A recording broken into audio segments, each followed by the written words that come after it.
Salutations and welcome back to Let's Play Tales of Phantasia. This is Edgar.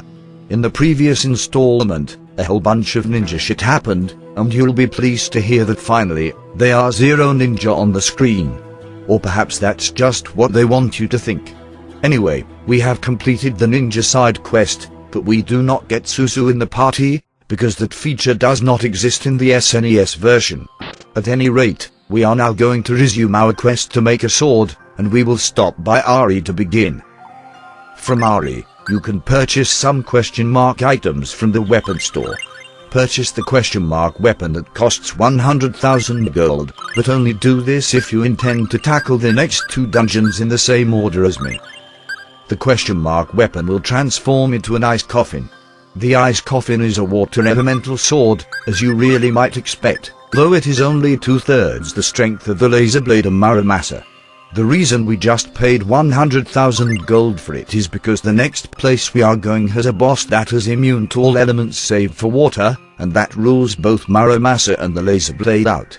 Having an earth element and a light element respectively, they will be completely useless against the boss. You could use the spear you bought from the ninja village instead of the ice coffin. Both will provide you with adequate results, so it's really up to you which route you go. Most of you won't actually have to bother with this at all. You see, we now need to visit the 2 nations of Fenrir and Odin. Most people will attempt Fenrir first, as the dungeon is easier, though if you go to Fenrir first, the boss is a bloody nightmare. I usually do them in that order, but for the purposes of the Let's Play we will be visiting Odin first. So let's pay a visit to Olive Village. One of the locals can tell you all about Odin. Fun fact, Kliss himself has been to where we are going before in the game. You might remember it, we were summoned there to return Odin's spear Gungnir. If you enter this house, the old woman pacing about will tell you all about a tower to the northeast that nobody has ever returned from alive, and that apparently treasures abound in said tower. We will be visiting this tower, because within the walls of this tower we will be able to claim our second legendary weapon, the Flame Burge, a fire elemental sword that is about as strong as the Muramasa. You aren't required to talk to that old lady, I simply wanted to show that she's there. Once you return to the world map, simply mount your airbirds and fly into the mountains above Ifrit's cavern. You will find the tower rather easily. It's hard to miss, there's a giant pond of molten fluid right next to the damn thing. So, as far as the 2 nations go, this one has the easier boss, but that's the only thing here that's easier. You need to make adequate preparations before you enter. Make sure you have plenty of rune bottles, you're really going to need them. Make sure you have plenty of healing items. I'd advise you bring a full food sack as well, but it will only help you so much. And make sure Kliss has at least 1 water elemental or non-elemental weapon that's reasonably damaging. Once you are ready, enter the tower, and the kingdom of Odin. Welcome to Odin's tower. A vital warning.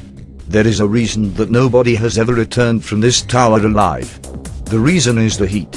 This tower is in reality an elaborate oven, and the heat in this place, just by itself, can deliver you a game over. As far as hostile environments go, this tower easily takes the #1 spot in any RPG I have ever played. As you enter the tower, you will find a locked double door directly ahead. This door will lead to one of the prizes we are after in this dungeon, but it's not the sword. There is also a teleporter here, and stepping upon it will take you to the room Kliss was summoned to in order to return Gungnir. The Valkyrie will be absent, but there will be a statue at the back of the room you can take a look at. This is not necessary, I just wanted to show that it's here. Let's return to the first floor. One way up the tower leads to the sword, the other leads to a new spell for Archie, and the spell is somewhere behind the double doors. We will go for this particular route first, but be sure to loot any side rooms you encounter in this tower, some of them contain some really good items like shield rings. Don't worry about the heat, you do not have to deal with it until you start making progress. Trust me, when it strikes, you will know about it. Most of you will want to pop a dark bottle right here and fight an enemy over and over for some specific items, but I am going to attempt the tower without doing this, at Tom's encouragement. Pulling the 2 levers in this area will open the double doors. The other route up the tower is the small door on the right of this area, but we will tackle that route second. First, let's grab a question mark book from this chest down here, and a moon crystal from the chest next to it. We will have to bring Clark into the active party to equip him with the book, but that's quite alright.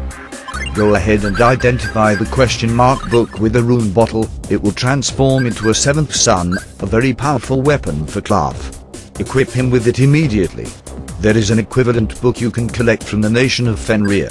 They have identical power, but the seventh sun will raise Clark's run by 50, whereas the other book will not do this. Just some food for thought. Use a rune bottle on the moon crystal to transform it into a black onyx if you haven't got one. Moon crystals themselves are beaten out by fairy rings in terms of efficiency. Most of the question mark armors you will find in the nations of Fenrir and Odin are vendor-based. Be sure you save at least 4 rune bottles in this tower, otherwise you're going to have some very big problems. Remember, the last door out here leads to the legendary sword. Let's begin our ascent to the new spell. Alright, Nichols are our first enemy in this tower. Nichols will drain your hit points while at a distance, and at close range, they will wrap you up and punch the crap out of you. Being stuck between two Nichols is extremely painful. As you no doubt noticed from the firebrand at the start, it doesn't work. Most of the shit in this area will just absorb the fire elemental hits, so it's an awful idea to use it. No problem, Clark's Saska and Shadow Summons will perform excellently throughout the area.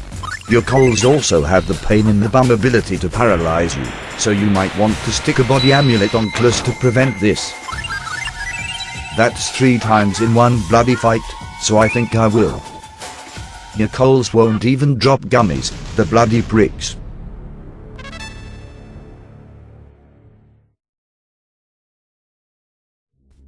I am going to take a moment to stick a body amulet on Klus before we continue. Do remember, you're going to want to reserve 1 accessory slot for every party member, or at the very least the 4 active members. And of course let's swap out Firebrand because it's not working. Now that that's sorted, let us proceed up the tower. A bit of good news is that this route up the tower is far less hostile than the route to the sword, so we have a little bit of breathing room before the heat strikes. As somebody who has suffered a heat stroke, Tom has asked me to remind you all that your body needs hydration, so drink plenty of water.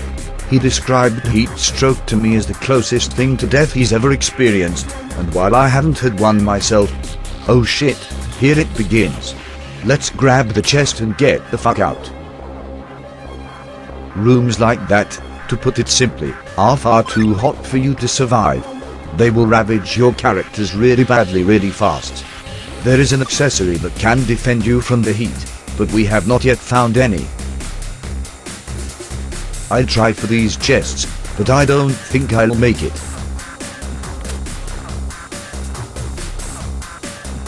The heat has officially killed my party. That has some serious environmental damage. Here's how it works. If you enter such a room, and a character does not have the accessory required to survive equipped, they will suffer 1/8 of their health in damage from the heat every tick, even if standing still. A food sack will allow you to survive an extra tick, but you really need to get those accessories. Alternatively, you need to hurry the fuck up while in such a room. By the way, the heat will also damage the inactive party member, so it's quite possible to have them die. And unless you grind out those accessories at the start of the tower, I assure you that they will. Okay, I survived that time and got my hands on a couple of items, including an Ankh shield. It's then debate because the shield we got from the Aegis workshop is shit. Fuck that for a joke, I am going to heal the fuck up before the heat kills my party again. There. Let's grab those chests.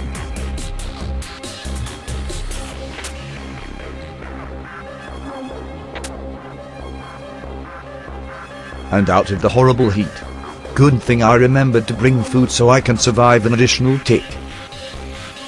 God damn it, run. Believe it or not, that's a pleasant surprise. The heat will not be in effect during battle, and thank the Lord for that, because if it were, this tower would be absolutely unbearable. So, 2 new enemies, crap, block your ears. Good lord, what a horrible sound. I'll ask Tom to remove that shit if he can. So, as I was saying, Jinns are spellcasters, and like heretics, they have that horrible top tier fire spell that sounds like nails on a chalkboard. Thankfully, they go down pretty easily, despite trying to phase out of existence to hide. Carry are like brigands, having some pretty powerful melee strikes, and carry are what you are going to need to fight in order to get some resistance to the dreadful heat inside Odin's tower.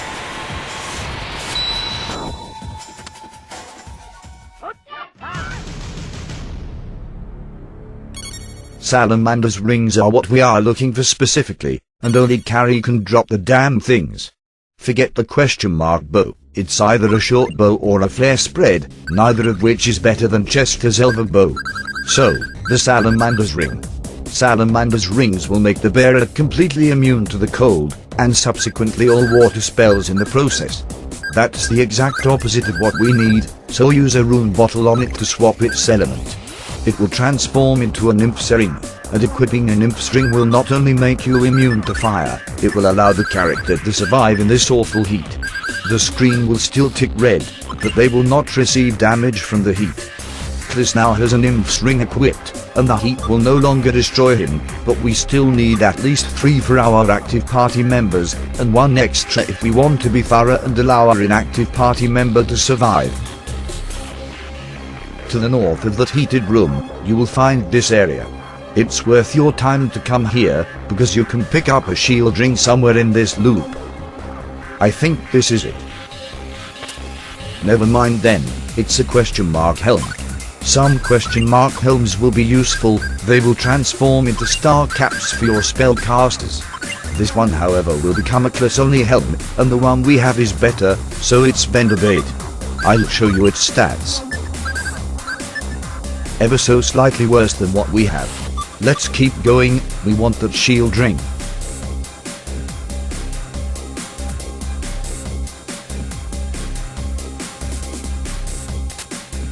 We don't need any life bottles just yet, but we will.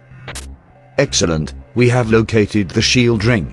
We found our first one in Volt's cavern, so there's no pressing need for me to explain what it does. Let's give this one to Clav, since he's sitting at the arse end of the party and most vulnerable to ambushes. Now let's head through the heat, to the south room with the stairs.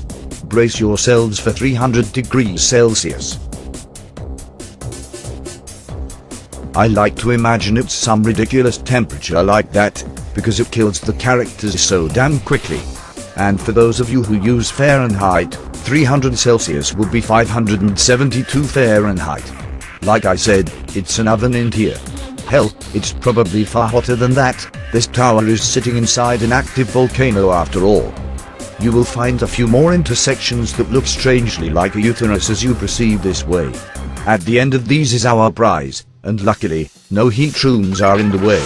Gonna have to fight D-swords first though. D-swords, fuck knows what the D stands for, are probably the least threatening enemy in this tower. They're melee only like the carry, but lack the speed and charging power. They're really just glorified meat shields for Jinns and shit. And of course, being a meat shield against an attack that smashes the entire screen just flat out doesn't work.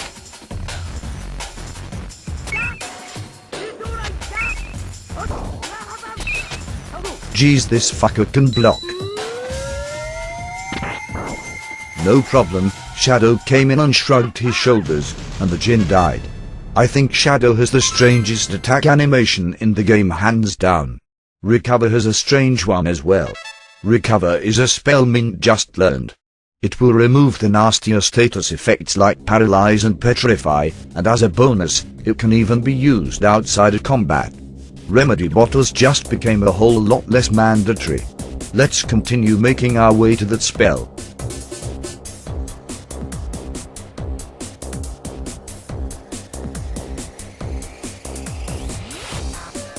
We've found it.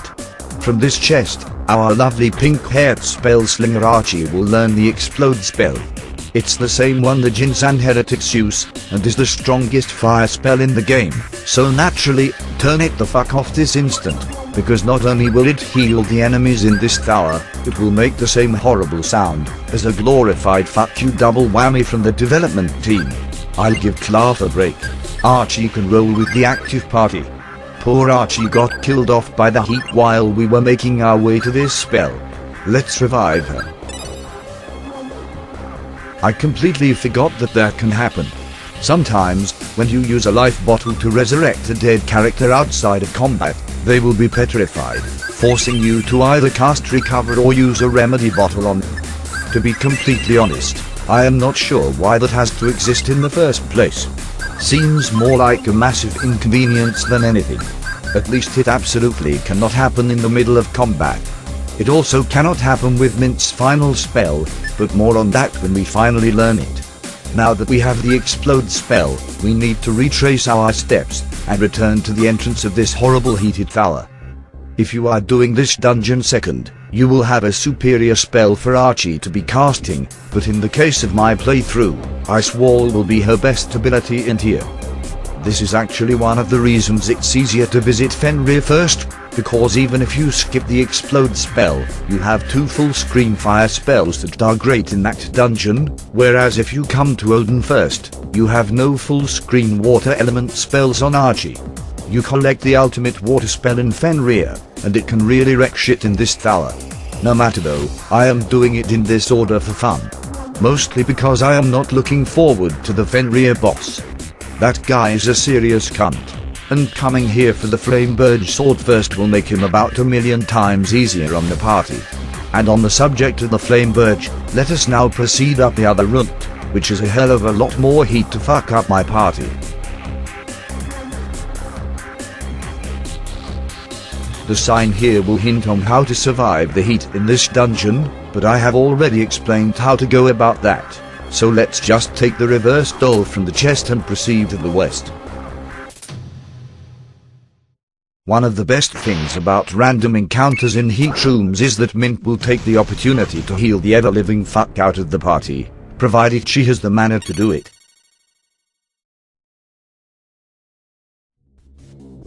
Let's soldier on. Keep moving. Christ, can I ever escape this stupid heat? You would be bloody locked, wouldn't you, you bastard? We're going to have to find the levers to open the double door, and much like the entrance, they are off to the sides. You will be ravaged by the heat the entire time. Here's one of the levers here.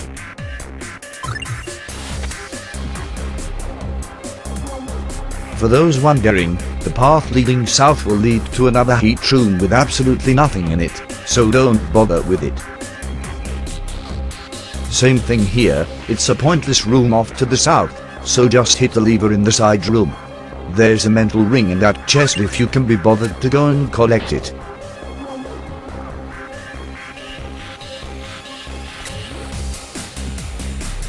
The double door is now open, so let's head back and travel through it.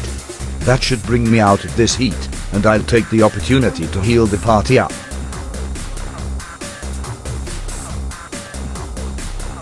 Excellent.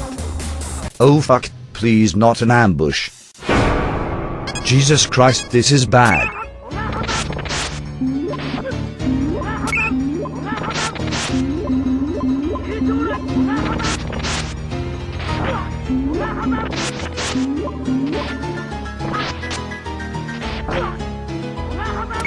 This is gonna get ugly real fast.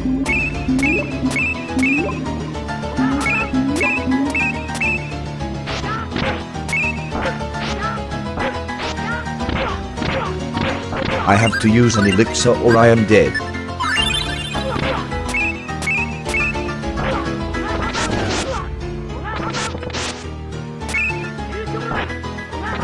Just killed the prick already. Okay, good. Now you get the hell away from me so I can bloody flee. Fucking run for it. Run like you mean it, goddamn you. Can't you go any bloody faster, you fuck? Nearly there. No, piss off, I do not want. My goodness, that was almost a total disaster. I managed to escape, and I am going to revive the entire party before I take one more bloody step. Nobody petrified. That's a nice turn of events. Let's also have Mint heal the fuck out of everybody, so I don't get slammed by the next random battle. Alright, I am not worried about ambushes anymore. Let's proceed. Are you bloody kidding me? This tower is a load of bullshit. If I wanted to deal with this much heat, I'd go to the damn equator.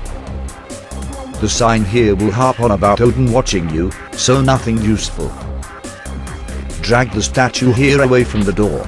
Moving it far enough will cause the door to unlock, granting you access. I need to start healing the party every 7 or 8 ticks. How did I get roped into doing this without grinding salamander's rings? Bloody hell. Another shield ring from the chest in this room. Let's stick this one on Mint. Same deal for the room at the other end. Drag the statue to gain access. Healing.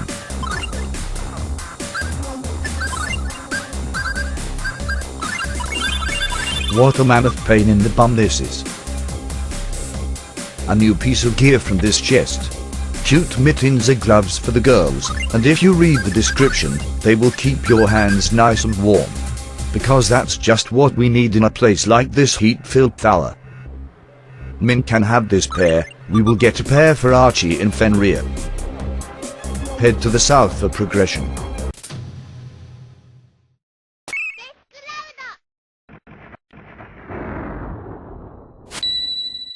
Just wasn't that guy's day.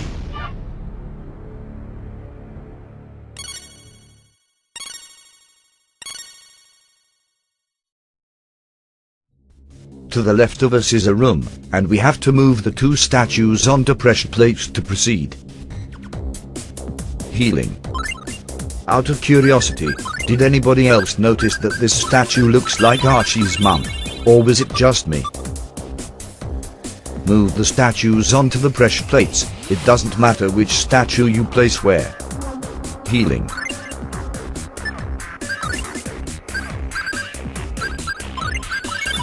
My god, a curse on Tom for making me do things the super hard way. Doors open, let's move. Healing. Tell you what, I am getting bloody good at timing the heat damage.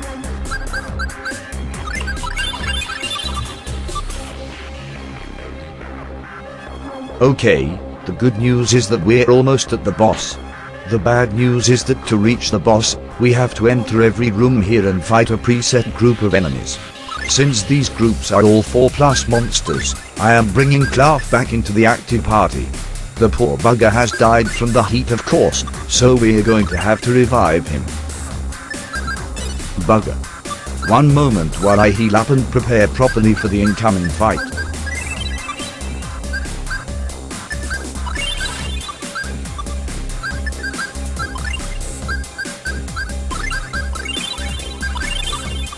That should be plenty. Approach the knight and talk to it. It will say that if you want the flame badge, it's going to have to test you first. You will fight a total of 4 encounters like this.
3 more encounters like that remaining, and we scored another Salamander's ring from the carry.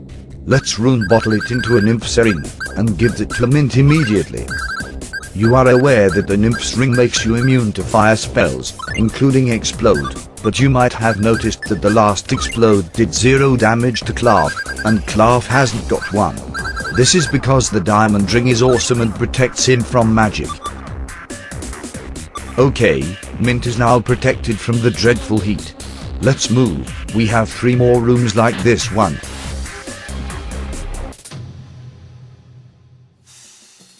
Well, this is new. Cerberus are another melee-specific enemy. They function identically to the carry, so use the same methods of fighting them.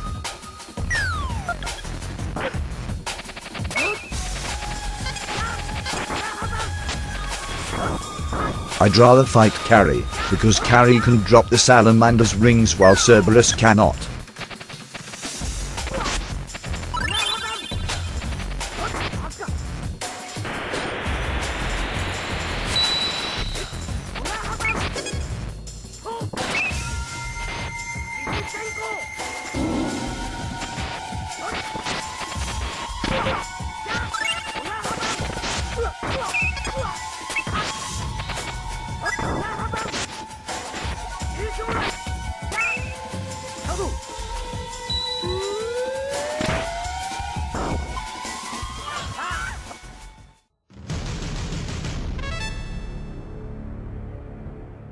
Bugger, no Salamander's ring that time.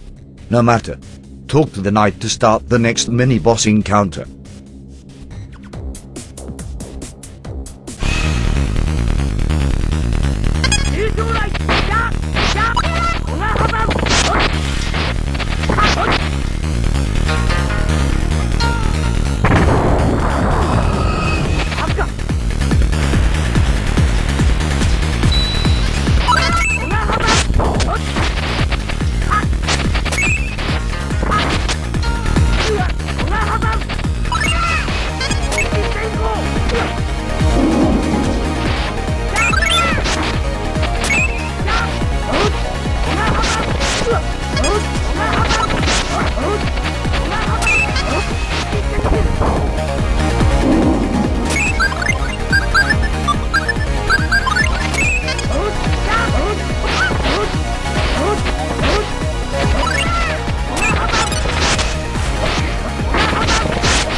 Spectacular.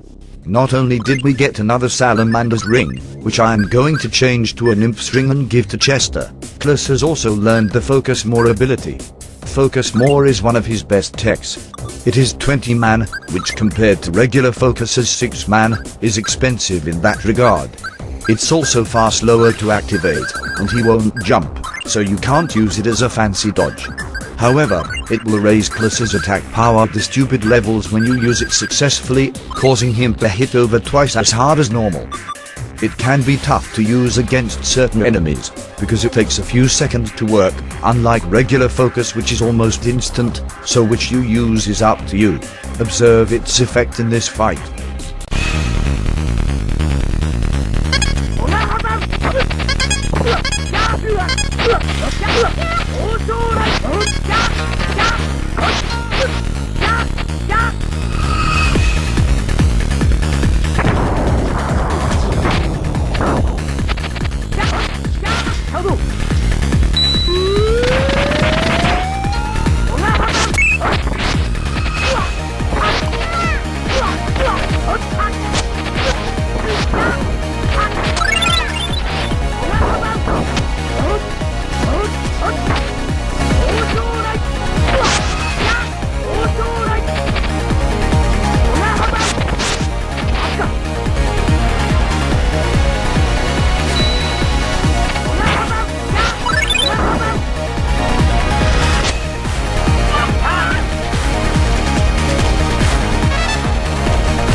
Forget about over twice, the shit was almost over 3 times as much damage. He went from 350 damage to over 1000 with his regular attacks. Not bad, I say.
The good news is we got another Salamander's ring, so I'm going to change it into an Imp's ring and give it to Clav.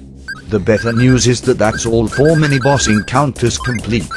When you beat all 4 of them, a staircase will appear in the hallway, and it will lead you to the very last room of Odin's tower. The boss lurks in that room, and she is guarding the flame burge. We will need to defeat her to claim it for ourselves. So, head through the heated hallway and up the now available staircase. Make your preparations, make sure Chris has a water or non-elemental weapon so he can damage her, and enable only Maxwell for Clav. The boss in here is Flame Belk. Flame Belk is a recolored Undine, and just like Undine, her objective is to murder the shit out of everything. She fights very much like Undine, except she's a whole lot more dangerous with massively buffed stats and immunity to all elements save for water. She has the Explode spell, but our nymph's rings mean we do not care. She also has Indignation, and it will knock you for a loop, so don't give her a chance to cast it.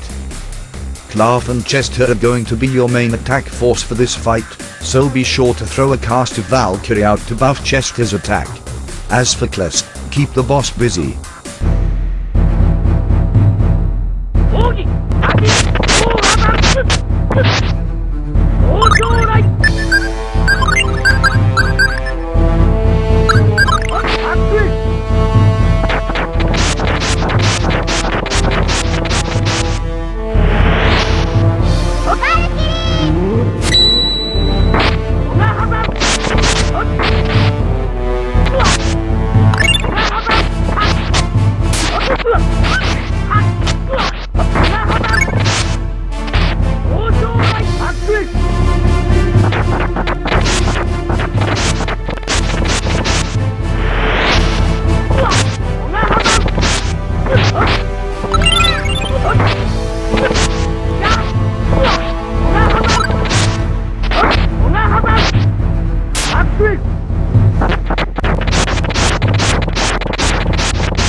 Upon defeating Flame Belk, she will hand the Flame Burge over, but she won't literally hand it to us, she will transform into it, so apparently we just kicked the Flame Burge's bum.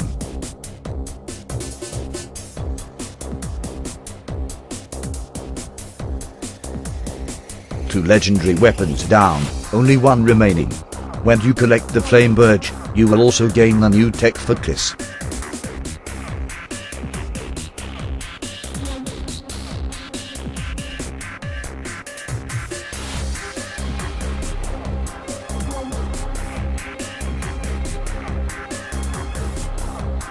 Chris will learn the Soul Wave tech upon acquiring the Flame Burge.